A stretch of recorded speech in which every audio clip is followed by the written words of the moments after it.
Study IQ IAS, आपका selection हमारा mission.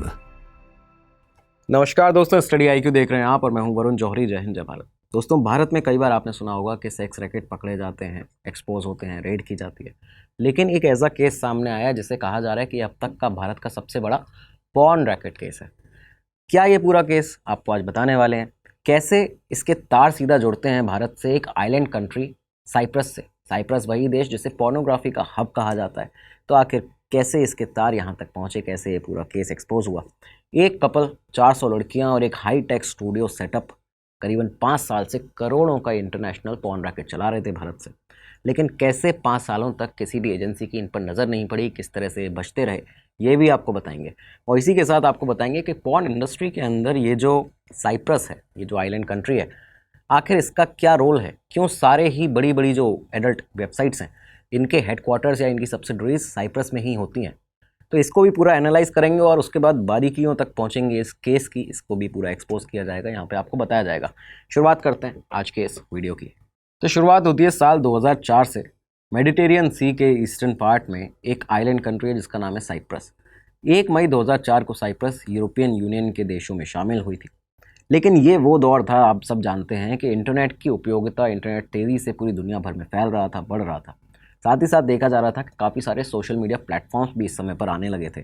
Facebook भी इसी दौरान आया था, इसी दौर में, फरवरी 2004 में ही। लेकिन इंटरनेट जिस तेज़ी से बढ़ रहा था, इसके फ़ायदे तो थे पर नुकसान भी उतने ही ज़्यादा थे। देखा गया शुरुआत से ही कि पोर्नोग्राफिक कंटेंट को लोगों ने देखना शुरू कर दिया है। हालांकि ये बताया जाता है कि 1995 से ही पोर्नोग्राफिक कंटेंट, या ये कहें कि अडल्ट कंटेंट जो है वो इंटरनेट पर अवेलेबल था साल 1995 से। लेकिन इसकी जो तेज़ी थी वो देखी जाती है 2005 से 2008 के बीच में। हुआ क्या कि अडल्ट कंटेंट इंडस्ट्री या पोर्नोग्राफिक इंडस्ट्री जो है, इसमें काफ़ी सारी ऐसी साइट्स बनी जिसमें पॉर्न हब शामिल थी, जिसमें एक्स हैमस्टर शामिल थी, एक्स वीडियो शामिल थी। और ये वो साइट्स हैं जो आज के टाइम पे सबसे ज़्यादा इन पे जो ट्रैफिक है वो जाता है। जो भी एडल्ट कंटेंट वॉचर्स हैं, जो व्यूअर्स हैं इसके, ये जो साइट्स थी ये इसी टाइम पीरियड में बनी थी, 2005 से 2008 के बीच में। और इनकी वजह से हुआ क्या कि 2006 में जो टोटल इंटरनेट का ट्रैफिक था उसका 13% सिर्फ पोर्नोग्राफी देखता था। 13% ऐसा ट्रैफिक था टोटल ट्रैफिक का जो कि अडल्ट वेबसाइट्स पे आता था। और ये संख्या बढ़ते बढ़ते 4 साल के अंदर 2010 तक 30% पे पहुंच चुकी थी। ये सारी चीज़ें यहाँ चल रही थी। लेकिन इस बीच में एक बात नोटिस आपने अगर ना की हो, हमने साइप्रस का जिक्र किया। इसलिए जिक्र किया क्योंकि ये सभी जो पॉर्न वेबसाइट्स थी, इन सभी पॉर्न वेबसाइट्स में एक बात कॉमन थी कि इनके या तो हेडक्वार्टर या इनकी सब्सिडरीज साइप्रस में ही बेस्ड होती थी। यानी कि अपने हेडक्वार्टर इसी आइलैंड कंट्री पर बनाते थे, साइप्रस में। ऐसा क्यों था? साइप्रस का एक शहर था लिमोसोल। लिमोसोल में ज़्यादातर ये सारी पॉर्न वेबसाइट्स के ऑफिसेज होते थे, इनके हेडक्वार्टर होते हैं, अभी भी होते हैं। इसकी बड़ी वजह थी साइप्रस का corporate tax rate. Corporate tax rate Cyprus का जो है वो 12.5% है, जो कि यूरोपियन यूनियन के सभी देशों में सबसे ज़्यादा कम माना जाता है। और स्पेसिफिकली अगर बात करें पॉर्न इंडस्ट्री की, तो पॉर्न इंडस्ट्री में तो कोई स्पेसिफिक रेट है ही नहीं अभी साइप्रस के अंदर। यानी कि ये बताया जाता है लोएस्ट टू लोएस्ट आपको सिर्फ टैक्स 2.5% देना पड़ेगा पॉर्न इंडस्ट्री के बेसिस पे अगर बात की जाए। और ये हालिया की स्थिति है, मौजूदा स्थिति है। खैर, समय के साथ जैसे इंटरनेट पे अलग अलग जो प्लेटफॉर्म्स थे, जो एप्लीकेशंस थी, सोशल मीडिया प्लेटफॉर्म्स थे, उनके अपडेट्स आते गए, उन्होंने अपने पैटर्न को चेंज करते गए वो लोग। सेम इसी तरह से यहाँ पे एडल्ट कंटेंट इंडस्ट्री ने भी, यानी कि पॉर्न इंडस्ट्री ने भी अपने पैटर्न्स को चेंज करना शुरू किया। और इसके बाद साल 2016 आता है। 2016 में एक नया प्लेटफॉर्म, एक नई वेबसाइट सामने आती है जिसका नाम था स्ट्रिप चैट। स्ट्रिप चैट, ये जो कंपनी जब सामने आई, इसने बेसिकली क्या किया था कि दुनिया भर के लोग कहीं से भी बैठ के लाइव स्ट्रीमिंग के थ्रू एडल्ट चैट कर सकते हैं किसी से भी, कहीं पे। और जो लोग इसमें संलिप्त होते हैं उनके साथ में। तो बेसिकली तो ये पूरा एक स्ट्रिप चैट एक कंपनी थी जो कि शुरू हुई थी। बड़ी बात ये थी कि स्ट्रिप चैट ने भी अपना जो हेडक्वार्टर था वो साइप्रस के लिमासोल शहर में ही बनाया था। यहीं पे इसका हेडक्वार्टर हुआ करता था। लेकिन इस बड़े अपडेट ने पूरी एडल्ट इंडस्ट्री के अंदर, ये जो लाइव स्ट्रीमिंग एडल्ट चैट का एक नया अपडेट आया था, स्ट्रिप चैट जब सामने आया था 2016 में, इसने पूरी इस अडल्ट इंडस्ट्री के रेवेन्यू मॉडल को बदल के रख दिया। अब ये सिर्फ ऑनलाइन नहीं कमा रहे थे, अब ये डायरेक्टली यूज़र्स से भी पैसा लेने लगे थे। ये सारी चीज़ें यहाँ पे चल रही थी और इसका सीधा सीधा असर भारत में देखने को मिला। अब भारत में कैसे, आपको बता दें कि भारत में पॉर्न रिस्ट्रिक्टेड है। कहा जाता है कि ये एक तरह से इलीगल इसको माना जाता है। भारत में मतलब बेसिकली बात यह है कि पॉर्न बनाने पर, उसे बेचने पर, शेयर करने पर पाबंदी है।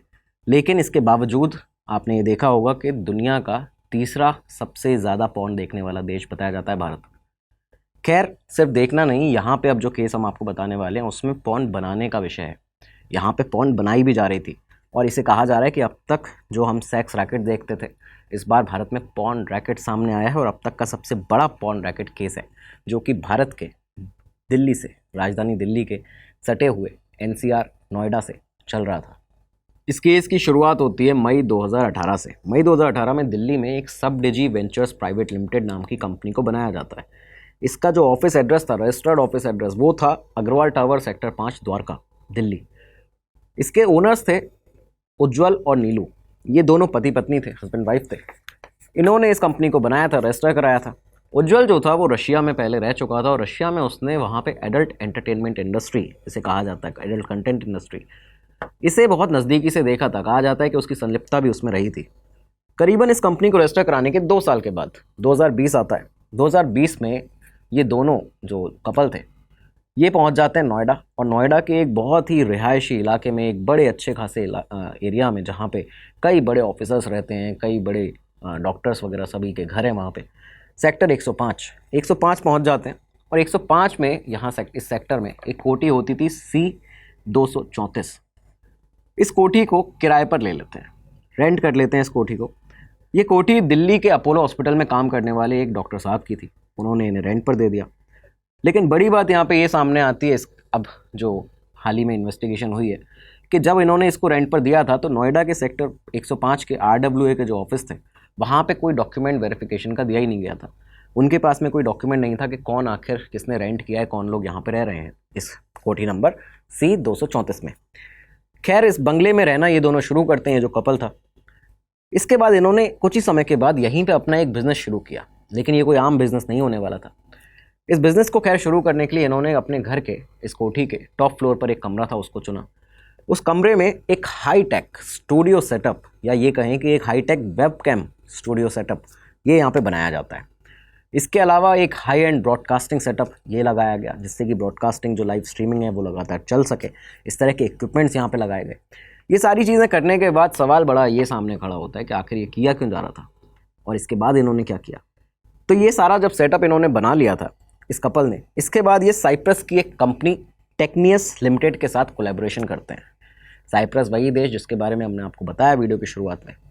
साइप्रस की एक कंपनी टेक्नियस लिमिटेड के साथ में जब ये कोलैबोरेशन करते हैं तो ये कोई नॉर्मल कोलैबोरेशन नहीं होने वाला था, क्योंकि टेक्नियस लिमिटेड वो कंपनी है जो कि adult content website x hamster और स्नैपचैट का ऑपरेटर है। टेक्नियस लिमिटेड उन एडल्ट कंटेंट वेबसाइट्स के लिए, पॉर्न वेबसाइट्स के लिए काम करती है, वो उनकी ऑपरेटर है। तो ये जो कोलैबोरेशन था ये यहाँ पे इन्होंने शुरू कर दिया टेक्नियस लिमिटेड के साथ। लेकिन ये किया क्यों जा रहा था? तो देखिए, इस बीच में इन्होंने एक फेसबुक पेज बनाया जिसका नाम था echato.com। इस पेज पर इसके डिस्क्रिप्शन पे लिखा गया था कि webcam and modelling jobs in Delhi NCR for models. जितनी भी लड़कियां हैं उनके लिए यहाँ पे वेबकैम के जो आपके कॉलिंग के जॉब हैं, इसके अलावा मॉडलिंग के जो जॉब हैं वो दिल्ली NCR में हम उनको इनवाइट कर रहे हैं। एप्लीकेशंस आप अपने भेज सकते हैं। इसके लिए इस पूरे पेज पर, फेसबुक के ऊपर ये पेज था और यहाँ पे इस पे मॉडलिंग हायरिंग के जो जॉब है वो भी लगातार डाले जाते थे, पोस्ट किए जाते थे। जब ये पोस्ट देखे दिल्ली NCR की काफ़ी सारी लड़कियों ने और पूरे देश भर की लड़कियों ने, तो ये बताया गया कि यहाँ पे ऑडिशन के लिए इस कोठी में, जो नोएडा की C-234 नंबर कोठी थी सेक्टर 105 में, यहाँ पे इन लड़कियों को बुलाना शुरू किया गया। लड़कियाँ जब यहाँ पहुँचती थीं पूरे दिल्ली NCR से, अलग अलग जगह से, देशों के, तो उसके बाद उनसे थोड़ी बहुत बातचीत के बाद में उन्हें पैसे का लालच देके, और करीबन छोटा मोटा रकम नहीं, यहाँ पे एक महीने में 2 लाख रुपए 3 लाख रुपए कमाने की बात कही जाती थी उनसे, और कहा जाता था कि आप पोर्नोग्राफी के इस बिज़नेस में हमारे साथ में काम कर सकते हैं। उन्हें ये इस तरह के मॉडलिंग के रोल पोर्नोग्राफी बिज़नेस में ऑफ़र किए जाते थे। ये सारी चीज़ें चलती हैं और प्रॉमिस्ड इनकम 1 से 2 लाख रुपए की, 2 से 3 लाख रुपए की, ये सब यहाँ उनको प्रॉमिस कर दिया जाता है लड़कियों को। ये सारी चीज़ें देखते हुए कई सारी लड़कियाँ थीं जिन्होंने ये काम करना शुरू कर दिया इनके साथ, इस कपल के साथ, नोएडा की उस कोठी के अंदर। ये जब काम शुरू होता है और देखते ही देखते ये देखा गया कि बहुत सारी लड़कियां, काफ़ी सारी लड़कियां देश भर से, दिल्ली NCR से यहाँ आना शुरू हो गई। और बेसिकली ये लोग यहाँ पे क्या कर रहे थे कि अडल्ट चैट जो है लाइव स्ट्रीमिंग के थ्रू इन सभी पॉर्न वेबसाइट्स पर ये यहाँ से कराते थे और ये पूरा इनका करोड़ों का जो बिज़नेस था वो यहाँ से चलना शुरू हो चुका था। अब एक बार इसके पूरे स्ट्रक्चर को समझ लीजिए कि आखिर ये काम कैसे कर रहे थे। देखिए, जो मॉडल्स थी वो जो उनका काम होता था वो वेरी करता था उनके पेमेंट्स पे। जो लोग उनका इस तरह की सर्विसेज को ले रहे हैं एडल्ट चैट की, वो यूज़र कितना पैसा दे रहा है उस पर वेरी करता था। उसने क्या कैटेगरी सिलेक्ट की है, इसमें कैटेगरीज इन्होंने डिवाइड करके रखी थी। हाफ फेस शो, जिसमें आधा फेस शो होगा, एक पूरा फेस शो होगा, इस तरह का भी था, एक फुल न्यूडिटी होगी। ये 3 अलग अलग कैटेगरीज थी और इन कैटेगरीज को एक्सेस करने के लिए उन यूज़र्स को, जो ये लोग होते थे जो इस तरह की चैट करते थे, ये टोकन्स को लिया करते थे। टोकन्स लेने पड़ते थे जो कि वेरी करते थे अलग अलग कैटेगरी के अकॉर्डिंग।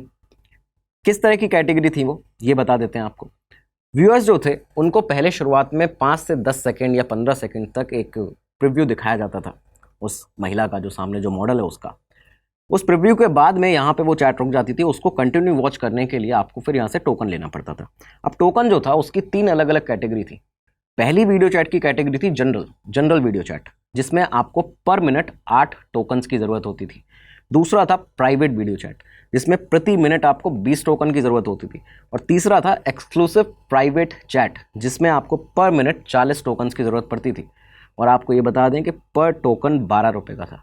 यानी कि अगर अनुमान लगाया जाए तो जनरल वीडियो चैट जो थी उसकी कॉस्टिंग कितनी पड़ती थी आपको, 5,760 रुपये 1 घंटे की।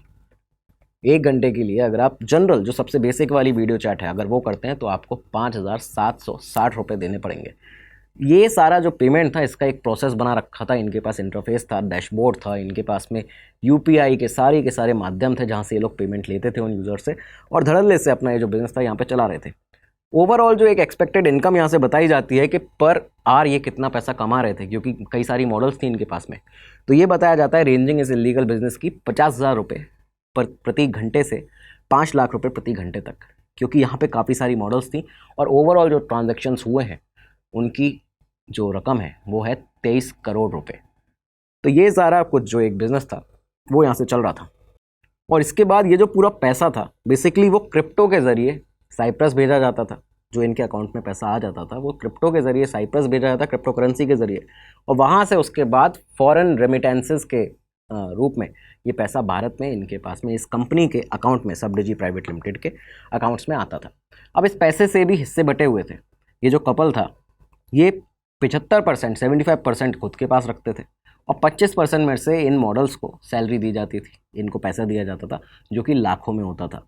और इस तरह से करीबन 400 मॉडल्स बताई जाती हैं पिछले 5 सालों के अंदर, यानी कि 2020 से अब आप अगर अनुमान लगाएं तो 2025 तक 5 सालों में 400 ऐसी मॉडल्स थी जो इनके साथ में लगातार काम कर रही थी, काम कर चुकी थी और ये करोड़ों का बिजनेस यहाँ से बनाते जा रहे थे, इलीगल बिजनेस। इस बीच में सवाल खड़ा ये होता है कि जब 5 साल निकल गए तो किसी ने आसपास, क्योंकि इतने बड़े बड़े लोग रहते थे, इतने बड़े घर बने थे, आलीशान बंगले बने हुए थे, किसी ने भी कभी आपत्ति क्यों नहीं जताई या किसी को पता क्यों नहीं चला? तो लोगों का ये कहना है कि उन्होंने कई बार देखा था लड़कियों को यहाँ आते हुए, लेकिन जिन्होंने इस घर को लिया था यानी कि जो कपल था वो उन्हें कभी निकलते बाहर नहीं दिखते थे। उन्होंने सिर्फ तभी देखा इस घर का गेट खुलते हुए जब या तो लड़कियाँ आती हैं या कोई शूटिंग का जो इक्विपमेंट्स होते हैं, शूट करने के कैमरामैन वगैरह हैं या बाकी चीज़ें, उनको सिर्फ यहाँ पर आता जाता देखा।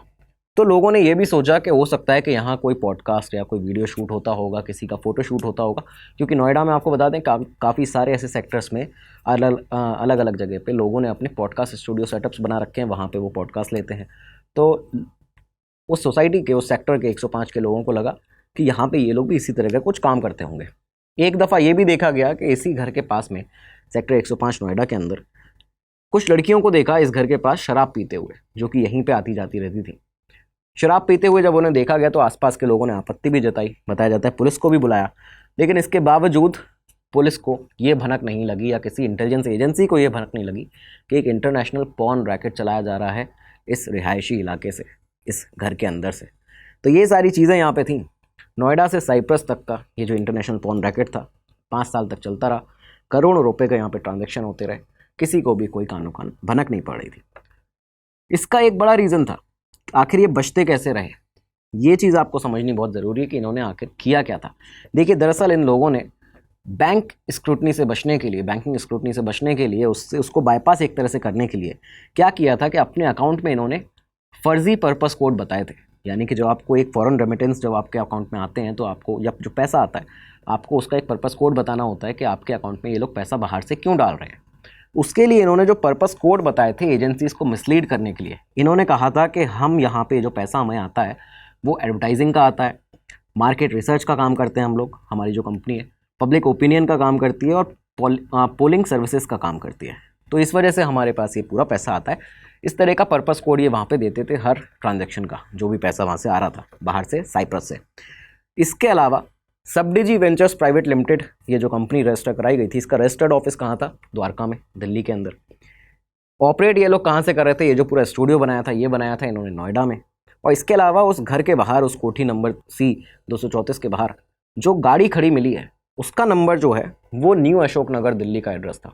तो एक मल्टीपल एड्रेस की मदद से इन्होंने लगातार इतने सालों तक ये बाईपास करते रहे, एक तरह से इवेट करते रहे स्क्रूटनी को, किसी भी एजेंसी के द्वारा इन पर नज़र ही नहीं पड़ी किसी की, ये चीज़ें चल रही थी। लेकिन गलत काम का अंत बुराई होता है, गलत ही होता है। और ये हुआ 2025 में, हाल ही में 2025 मार्च का महीना था। ईडी दरअसल कुछ समय से सबडिजी वेंचर्स प्राइवेट लिमिटेड के कई सारे ट्रांजैक्शंस पर नज़र रख रही थी, क्योंकि उन्हें ये सामने दिख रहा था कि लंबे समय से यहाँ बाहर से फॉरेन एक कंपनी है टेक्नियस लिमिटेड नाम की, वहाँ से लगातार पैसा आ रहा है। और ईडी के पास करीबन 15.66 करोड़ रुपए, यानी 15 करोड़ 66 लाख रुपए के ट्रांजैक्शंस थे, फॉरेन रेमिटेंसेस थे, जिनको वो लगातार ट्रेस कर रही थी, देख रही थी। टेक्नियस लिमिटेड के बारे में पता चला ईडी को कि इसने ही ये सारे पैसे भेजे हैं। इसके अलावा नीदरलैंड्स में ईडी को पता चला कि एक और अकाउंट है इस कंपनी का जहां पे 7 करोड़ रुपए भेजे गए थे टेक्नियस लिमिटेड के द्वारा, जिस पैसे को इस कंपनी के इन लोगों ने, इस कपल ने भारत में इंटरनेशनल बैंक जो डेबिट कार्ड्स होते हैं उनके थ्रू निकाल लिया था। ये सारी चीज़ें जब देखी गई तो ईडी ने जांच की। थोड़ी बहुत ही जांच करने पर ईडी को ये पता चला, ऑफिसर्स को ये पता चला कि टेक्नियस लिमिटेड तो दरअसल एक ऑपरेटर है एक्स हेमस्टर और पॉर्नहब जैसी वेबसाइट्स की, स्ट्रिपचैट जैसी वेबसाइट की। टेक्नियस का काम ही यही है कि ऐसी जो एडल्ट पॉर्न वेबसाइट्स हैं उनको ऑपरेट करती है वो। और इस कंपनी से यहाँ पे नोएडा की इस कंपनी में क्यों पैसा आ रहा है और पर्पस कोड इसमें क्या बताया जा रहा है, ये सारी चीज़ें देखते ही ईडी के ऑफिसर समझ गए कि कहीं ना कहीं तो कुछ गड़बड़ है और यहाँ पे फेमा का, फॉरेन एक्सचेंज मैनेजमेंट एक्ट का वायलेशन हो रहा है। यहाँ से ये प्लान कर लिया गया था ऑफिसर्स के द्वारा कि एक बार सर्च ऑपरेशन किया जाएगा, रेड की जाएगी इस जगह पे। ईडी के ऑफिसर्स ने डिसाइड किया कि सबडिजी वेंचर्स प्राइवेट लिमिटेड पर, उसके डायरेक्टर्स उज्ज्वल और नीलू के घर पर, रेसिडेंसेस पर रेड की जाएगी, वहाँ पे सर्च किया जाएगा। और फिर वो डेट आती है 28 मार्च 2025 की। ईडी दिल्ली के हेडक्वार्टर्स से जो टीम थी ईडी की, फेमा के सेक्शन 37 के तहत और section 132 of income tax act के तहत यहाँ से एक पूरी टीम नोएडा पहुँचती है, नोएडा के लिए रवाना हो जाती है।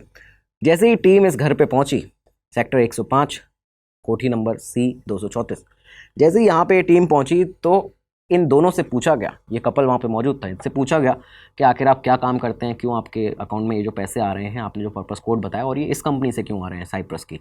इन्होंने वही चीज़ बताई जो इन्होंने अपने पर्पस कोड में कही थी कि हम मार्केटिंग का काम करते हैं, एडवर्टाइजमेंट का काम करते हैं, मार्केट रिसर्च का, पब्लिक ओपिनियन का काम करते हैं। लेकिन ईडी ने इसके बाद पूरी कोठी की तलाशी लेना शुरू किया, और जब उस तलाशी को लिया गया, टॉप फ्लोर पर ईडी उस कमरे में पहुंचती है तो वहाँ ईडी को एक पूरा हाई टेक वेबकैम सेटअप मिला। देखते ही समझ आ रहा था कि ये किस काम के लिए रखा गया यहाँ पे। और सिर्फ यही नहीं, सबूत के तौर पर वहाँ पे ईडी को 3 मॉडल्स भी मिली जो कि उस समय भी लाइव चैट पर थीं, वही काम जो वो हर रोज़ करती थीं यहाँ पे आके, जिससे करोड़ों का एक इलीगल बिजनेस ये लोग चला रहे थे। 3 मॉडल्स मिली जो कि लाइव चैट उस समय भी कर रही थी जब ईडी के अफसर वहाँ पे पहुँचे। ये सारी चीज़ें देख के, साथ में एक बहुत ही हाई एंड ब्रॉडकास्टिंग सेटअप देख के, स्ट्रीमिंग के लिए, लगातार लाइव स्ट्रीमिंग के लिए ओनली फैंस जैसे प्लेटफॉर्म्स के ऊपर ये लोग लगातार लाइव स्ट्रीम भी करते थे। तो इन सब चीज़ों के लिए जो सेटअप दिखा, इसके अलावा ईडी ने वहाँ से 8 लाख रुपए ऑन साइट से सीज़ किए। ये सारी चीज़ें हुई। बाद में इन मॉडल से पूछताछ की गई, इस कपल से पूछताछ की गई, उन्होंने कबूला इसको कि हाँ यहाँ पे इस तरह का एक काम, जो मॉडल्स थी उन्होंने बताया कि हाँ हम लोग इस तरह का काम करते थे। और बाद में ये पूरा खुलासा हुआ कि ये जो तार हैं नोएडा से साइप्रस तक जुड़े हुए हैं, करोड़ों का ये जो बिज़नेस है पिछले 5 सालों से चल रहा था। दोस्तों इस केस के कुछ फैक्टर्स को अगर देखा जाए तो देखिए यहाँ पे क्रिप्टो करेंसी का यूज़ हो रहा था, यानी कि ये जो पैसा था वो पहले साइप्रस जाता था क्रिप्टो करेंसी के थ्रू, उसके बाद वहाँ से वो लोग इनके अकाउंट में फॉरेन रेमिटेंसेस के रूप में शेयर करते थे। क्रिप्टो करेंसी का कई जगह इस तरह से इलीगली यूज़ किया जा रहा है भारत में, वर्ल्ड वाइड भी। और कई बार आपने भी देखा होगा, आपके चाहे आपके पास या आसपास आपको खबरें सुनने को मिल जाती होंगी कि कोई किसी के पास आया, उसने कहा कि आपके पास इतने BTC हैं क्या, इतने बिटकॉइन हैं क्या, या फिर आपका कोई बिटकॉइन अकाउंट है तो हम उसमें ट्रांसफ़र कर देंगे, आप कैश में दे देना या आप कैश में ले लेना और हमें बिटकॉइन दे दो। इस तरह की चीज़ें लगातार चल रही हैं, लेकिन इसका बैकग्राउंड आपको पता होना चाहिए कि इसके पीछे उनकी क्या मंशा है, क्या वो किस तरह से कहाँ पर पैसा रोटेट करना चाह रहे हैं, किस तरह के फर्जी फाइनेंशियल ट्रांजेक्शंस करना चाह रहे हैं। तो ये चीज़ें लगातार भारत में चल रही हैं। दूसरा फैक्टर सोसाइटी की अगर बात करें तो ये जो RWA है, रेसिडेंट वेलफेयर एसोसिएशन नोएडा के अंदर, इसके प्रेसिडेंट का ये कहना है, सेक्टर 105 के जहाँ पे एक कोठी थी, 5 साल से उनके सेक्टर में एक बड़े ही अच्छे इलाके में इस तरह की चीज़ चल रही थी। उनका कहना है कि यहाँ पे उनके ही सेक्टर में, उनके इलाके में 600 से ज़्यादा ऐसे घर हैं, ऐसे प्लॉट हैं जिनके बारे में पता ही नहीं है, जिनका वेरिफिकेशन है ही नहीं RWA के पास। और कुछ भी वहाँ पे चल रहा हो तो किसी को कानो कान खबर नहीं पड़ेगी। क्या पता कोई टेररिस्ट वहाँ पे आके रहने लगे, क्या पता किसी इस तरह का एंटी सोशल एलिमेंट वहाँ पे कुछ गलत हरकतें वहाँ कर रहे हो, लेकिन उनके वेरिफिकेशन नहीं है। तो इस मॉडल को स्ट्रॉन्ग करना चाहिए, RWA को इस पर काम करना चाहिए। दूसरी चीज़, पॉर्न इंडस्ट्री। भारत में 2018 में भारत सरकार ने करीबन 850 पॉर्न वेबसाइट्स को बैन किया था। आप सभी इस बात को जानते होंगे, बिल्कुल भली बात ही जानते होंगे। लेकिन ऐसा पहले भी हो चुका है, पर इसका कोई प्रभाव सामने देखने को नहीं मिलता, क्योंकि ये पॉर्न वेबसाइट्स क्या करती हैं, हर बार नए नए डोमेन्स के साथ में, सेम नाम के साथ थोड़ा डोमेन नेम चेंज करने के बाद भारत में फिर से आ जाती हैं, फिर से लोग इन्हें देखना चालू कर देते हैं। और इसके अलावा आजकल तो एप्लीकेशंस पे कई सारी एप्लीकेशन आ चुकी हैं, इनफैक्ट टेलीग्राम, फेसबुक, व्हाट्सएप, अलग अलग माध्यमों पे एक दूसरे को शेयर की जा रही हैं पॉर्न जो वीडियोज़ हैं ये सब, और ये लगातार चल रहा है। और विदेशी सर्वरों का इस्तेमाल करके ये ईजिली यहाँ पे देख सकते हैं पॉर्न वेबसाइट्स को। तो रिस्ट्रिक्शन जो है वो किस तरह का रिस्ट्रिक्शन है, उस पर क्या काम किया गया है, वो भारत सरकार जानती है। इसके अलावा इस केस की बात की जाए तो देखिए, ईडी ने अब क्या करना शुरू किया। ईडी के पास एक और क्रिप्टो करेंसी का ही एक और मामला आया था जिसमें बहुत एक बड़ा अमाउंट है, और चाइना और हांगकांग का नाम सामने आया कि वहाँ से भी इस तरह के जो फॉरेन रेमिटेंस हैं वो लिए जा रहे हैं, यहाँ से पैसा आ रहा है और यहाँ भी क्रिप्टो करेंसी के ज़रिए काम हो रहा है। ईडी ने अब इस केस में इस पूरे रैकेट का पर्दाफाश करने के बाद में दूसरे ऐसे और कई सारे पॉर्न रैकेट्स को टारगेट करना शुरू किया है। उन्होंने देखना शुरू किया है कि देश भर में ऐसे कौन कौन से लोग हैं, या तो वो इस रैकेट से जुड़े थे जिसे देश का अभी सबसे बड़ा पॉर्न रैकेट कहा जा रहा है, या फिर इस तरह के और रैकेट भी हैं भारत के अंदर जो चल रहे हैं। जो मॉडल्स वहाँ पे मिली थी उनसे अभी लगातार उनके बयान लिए जा रहे हैं और इस आधार पे सबूत जो है उसको जुटाया जा रहा है। ये केस कहाँ तक पहुँचता है, इसकी अपडेट्स आपको देंगे। कहाँ मिलेंगे अपडेट्स आपको इन सारे वीडियोस के बारे में? टेलीग्राम चैनल पे। टेलीग्राम चैनल है फैक्ट्स विद वरुण जौहरी, उसको आप ज्वाइन कर सकते हैं। वहाँ पे हमारी कम्युनिटी बिल्डअप हो रही है, लगातार आपके साथ में इंटरेस्टिंग फैक्ट भी दिए जाते हैं, लेटेस्ट वीडियोस के बारे में भी आपको पता चलता है। और इसके साथ आप इंस्टाग्राम पे भी कनेक्ट हो सकते हैं, वहाँ पे भी आप बातचीत कर सकते हैं, अपनी जो क्वेरीज़ हैं वो पूछ सकते हैं। एक बातचीत करेंगे, हमारी कम्युनिटी बिल्डअप होगी और भारत की तरक्की में योगदान देने का उद्देश्य है। उसी उद्देश्य के साथ हम काम कर रहे हैं, उसी उद्देश्य के साथ आप काम करिए। तो दोस्तों, अब मिलेंगे अगले एपिसोड में, तब तक के लिए दीजिए इजाज़त। नमस्कार, धन्यवाद, जय हिंद, जय भारत। स्टडी IQ IAS, आपका सिलेक्शन हमारा मिशन।